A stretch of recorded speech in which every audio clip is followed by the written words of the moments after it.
Hey guys, welcome back to my channel. Today I'll be doing the recap for my biannual bibliothon experience. Let's just get right into it.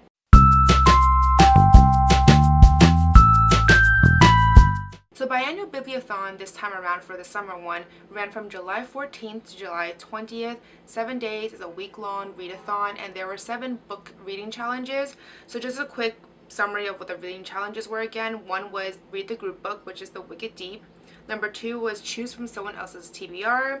Number 3 was try the first chapter of 3 books and then pick one. The 4th one was read a book that has been on your TBR for over a year. Number 5 was read a predicted 5-star read. Number 6 was pick a book that's your own voices, but that's different from you. And number 7 was read the last book that you bought. So for these reading challenges, I had selected a book that would fulfill each of these reading challenges. That was in my TBR video, which I will link above in case you want to check out more information about the books that I had initially selected for this reading challenge, for these reading challenges. So initially I had selected technically 7 books because one of the selection was a trilogy. But out of all the books that I had initially selected, I actually ended up finishing 4.5 books, which I thought was pretty good for me. The first book that I finished in this reading challenge was Labyrinth Lost by Zoraida Cordova. This fulfilled the own voices one because the author identifies herself as Ecuadorian and I am not.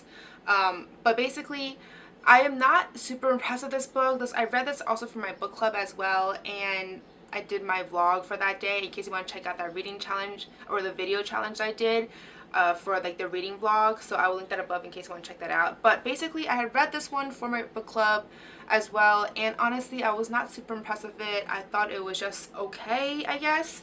It was pretty good in the beginning. The middle kind of started to lag a little bit, and by the end I was kind of just I don't know, I just kind of struggled to finish the last I don't know, a third of the book or something, just because I wasn't really invested in it anymore.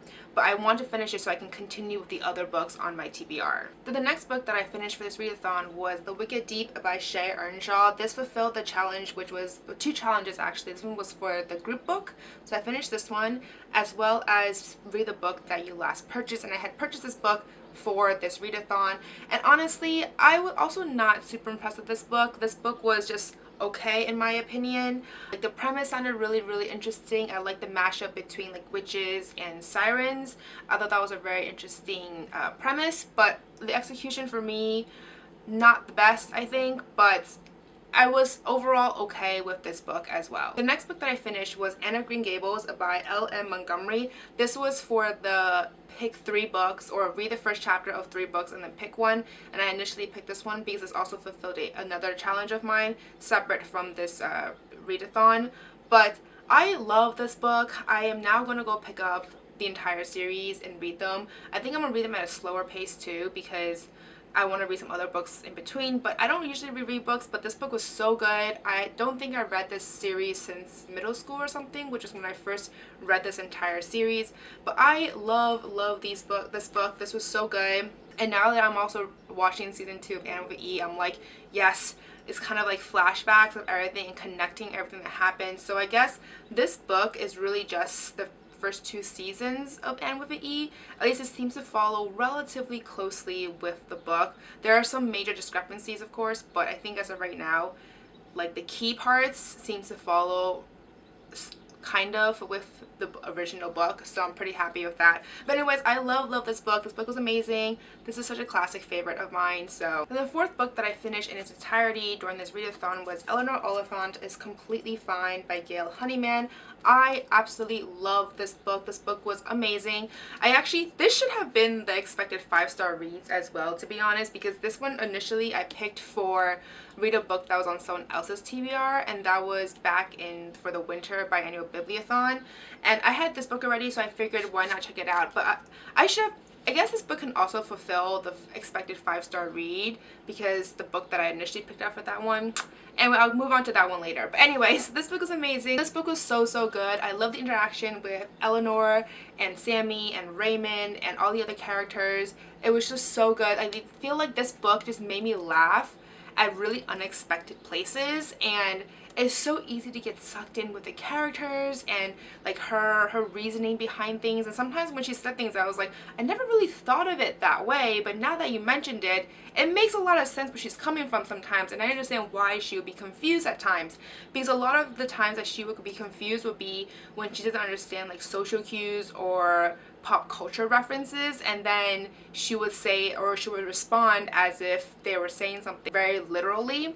But anyways, I love this book, definitely recommend it. So this was my last book that I actually finished during this readathon. So I had stated that I had finished 4.5 books, so those are the 4 that I fully finished during this readathon. The last book that I picked up was for the last day, and I only finished about a third of it, and that was The Darkest Minds by Alexandra Bracken. Right now I'm like almost done, as you can tell from here, because I'm doing another readathon right now. I'm doing the 24 and 48 readathon. It's currently ongoing, and I'm like taking a break right now by filming this video. But I'm not really sure how much I like this book so far, because it's a bit slow, I think.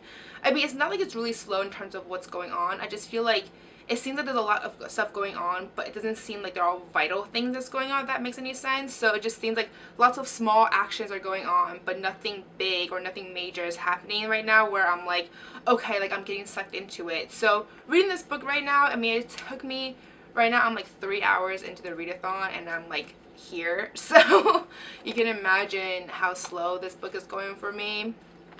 I mean, it's slow for me. But yeah, so originally I finished about a third of this book by the end of the Biannual Bibliothon. So this book was originally supposed to fulfill the expected 5-star book, and honestly, since I didn't finish this one, this was not going to fulfill that challenge. However, because I had also read this book, and this book should have been an expected 5-star because everyone that I knew who had read this book really liked it or loved it really, so this one could technically fulfill that reading challenge as well. So out of all the 7 challenges, I fulfilled 6 of them if I want to count Eleanor as an expected 5-star review, 5-star book. Just because the only one that I couldn't get to was read a book that has been on your TBR for over a year, because the only one that could have fulfilled this one was a book that I originally picked out, which never came, by the way. It is still on hold at the library, so I couldn't even pick it up even if I wanted to, because that book is still not in my hands. So that one obviously didn't fulfill that one, and the only other book that I had picked up that could have fulfilled that one would have been the Darkest Minds book, because that had been on my TBR for a few years as well, but because I didn't finish it, couldn't really fulfill that reading challenge. And as for all the other books, I either just put them on my TBR in the past few months, or I didn't put on my TBR until, you know, like until I was reading this book. Like for example, Labyrinth Lost, that was not on my TBR at all. Neither was Wicked Deep, now that I think of it. So both of those books couldn't fulfill that challenge whatsoever, and the other ones were just in the past few months. So that being said, I only finished 6 out of the 7 reading challenges, but I did manage to read 4 books, which I am very impressed with myself, because 4 books over a course of 7 days is quite a lot, I think. So overall, I would give myself a pat in the back for fulfilling most of the challenges. So that's all I have to say for my reading challenges. In terms of my video challenges, I only did one. I ended up doing the reading vlog, which I mentioned earlier in this video already, so I have already linked that above for you in case you guys want to check out my reading vlog for the day that I spent on Saturday last week. I was at book club, so I figured I would do a reading challenge or a reading vlog for that. Plus I was also trying to finish Labyrinth Lost the entire day while I was running errands, so you will see in that video how well I did or did not do. But anyways, so that was all I did for the video challenges. In terms of Instagram challenges, I was kind of following some of the challenges that they were doing or that they were giving out, but honestly some of them were really difficult. One of them was create a rainbow TBR stack or something like that, and I was just like, I don't even know if I have the time to go sort through all my books to do like a full rainbow. Or for example, one of them was like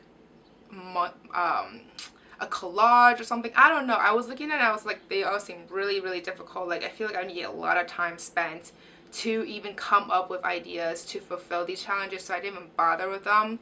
And the blog challenges, I didn't look at those, to be honest. I straight up didn't even look at the blog challenges because I knew right off the bat that I wasn't really going to participate in them. So I mostly just participate in the reading challenges and then one video challenge, which I am quite impressed with actually vlogging, to be honest. But moving forward, I think I'll do some more in the future. I think they're actually kind of fun to do. Great way for you guys to see more of New York City, and great way for you guys to, you know, just see what my everyday life is like, I guess, like more reading vlogs, etc. So anyways, that's all to say for this video. If you had also participated in a biannual bibliothon, let me know in the comments down below. I'm really curious to see if anyone else had participated in any of the challenges, video, reading, Instagram, blog challenges, etc. And if you did, which ones did you do? How many books did you finish, etc. Very curious all around. And for those who didn't participate in the biannual bibliothon, let me know if this is something that you'd be interested in the future. Maybe next time we can be like reading buddies or something like that. I have no idea, but it'd be interesting to see if this is something that more people would be interested in participating in the future or not. But that's all to say for this video. If you like this video, please give me a thumbs up and subscribe down below. Don't forget to follow me on Twitter, Facebook, and Instagram. That's it for today, guys. Thank you. Bye.